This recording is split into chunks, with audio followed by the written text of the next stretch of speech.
Luke, sitting here talking about a new contract, you must be pleased. How does it feel? Yeah, I'm over the moon, to be honest. I think I said in my statement when Daz spoke to me and said I'm part of his plans and he wants to offer me a new contract, it was a no-brainer. I absolutely love my time there, and I can't think of a better place to spend the next year with my football and hopefully many more.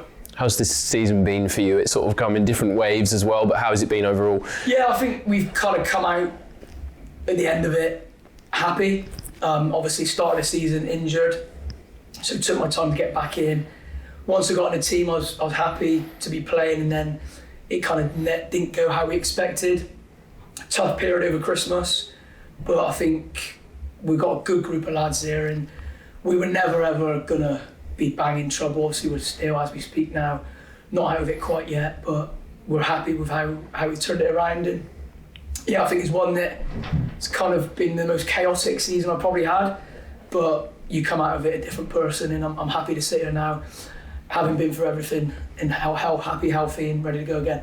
Talk about that thing sort of in chronological order. I mean, your injury, coming back from that, how was that process like for you? Because it was a strange time of the season, then you miss a pre-season and the start of. How was that personally? Yeah, it was a bit gutting, to be honest, because obviously end of last season we had the playoffs. I've managed to experience playoffs before, but with a kind of, when we got in the playoffs at Chippenham, it was never really an expectation. It was, we got in the playoffs, we're happy to be here. But we really felt last year that having made the playoffs, we could win it and get promoted. And I think it showed. We ended up losing to Braintree and they ended up getting promoted. So I think it was probably that game we felt if we got through that, we'd have gone up. It didn't go that way, so I was gutted to miss that. And then it's always tough. It's the first time I've been injured during a pre-season, and I didn't appreciate how tough it would be to get going again. But I must say, I want to mention this, well I can actually, thankful to Lee and Sarah, the physios. I'm a very demanding person, and we spent a lot of time in the off-season coming in, working hard, and I haven't really had the opportunity to thank them, so I want to thank them now while I can. And yeah, like I said, come back September and was on the bench first game, come on, and started the one after that, and pretty much been in the team ever since. You're a popular character in the dressing room, a popular character on the terraces as well. So when you're coming back and you're getting that kind of love, it must give you a real boost to get back to your full fitness. Yeah, I mean, I've always looked at myself as kind of just like a people's person.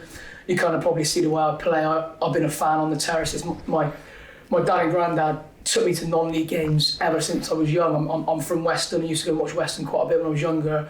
And I appreciate the hard work that it goes into it, not just as a player, but the staff, the volunteers, everyone's hard work, and even the people coming to watch spending their hard-earned money. So I feel like my performances replicate that, and hopefully I can put on performances for the Romans as long as I'm here. There's a real leadership in there from you as well. It feels like you're a leader on the pitch. You're always good for a post-match picture as well. You always get the most sort of photogenic pictures in there, but from a leadership perspective, that must be really important for you. Yeah. I mean, I've always kind of thought myself as a bit of a leader. We've got a lot of leaders here. Obviously, I've worked with the skipper, Kieran, for quite a while now, and he's a brilliant captain, but you need other people as well, and if I can do that on the pitch, do that off the pitch, that's good. The more leaders you have, the more successful you're going to be, and hopefully next year we can keep the core of the group, add a few extra bits of quality, and I'm 100% confident we'll not be down the end of the table we are, and we'll be pushing up next year. Feels like we've seen the prolific side of Luke Russe this season as well. A few goals, a little overhead kick, maybe dubious if it was an overhead kick or not, but that must be nice that you're adding that to your game. Yeah, I mean, a few other people have said that, and to be honest, it's always been in my game.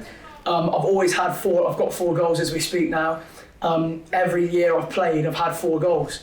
It was only last season that I didn't get any. I couldn't tell you why, I couldn't tell you for whatever reason. I think I was kind of in a partnership with Dan Hayford and Tom Smith last season, and they're naturally more attacking players, so I kind of had that step back. But this year, obviously played the majority of it with Tilly, and he's probably slightly more defensive than I am, so it has allowed me to push on in the box, and it is my position, it is where I prefer playing, and hopefully again next season I can add 4 plus a few extra would be very, very nice. It must be really nice. You speak about Jordan Tilson there. A bit of a different partnership for you, as you mentioned. How has it been learning from him? Yeah. I think we've both kind of mentioned it in interviews before, but naturally, just me and Tilly kind of play off each other, and off the pitch we get on like a house on fire as well. We're very similar characters in that way, and it's nice. I've spoken about it before. I've never had kind of someone that plays similar to me in a kind of more experienced role. I kind of thought I'd learned everything I could in the game until I come up with Tilly this year, and he gives me so much extra information, and he's constantly being supportive, and I kind of like to think I've done the same for him as well. But no, it's been a joy to play with him, and I'm looking forward to doing it again next year. We've asked everyone that's signed on for what their rallying cry would be, so the supporters, what their message would be. What would you say to them? I think you can see since Daz and Ken's and he's kind of hit that Christmas period, I think you can see what we're about. We were speaking off camera, I think that's 4 clean sheets in a row at home, and we've tried to get as many wins as we can, and all I'd say is we all know what a special place this can be when it gets going, and even though this season hasn't been the season we want it to be, the support has been absolutely fantastic, and just stick with us, keep us going again in pre-season, and we hope that we can give you something to go forward with next year. You deserve. Well, congrats again. Cheers for speaking to us. Top man, Matt. Appreciate it. Thank you.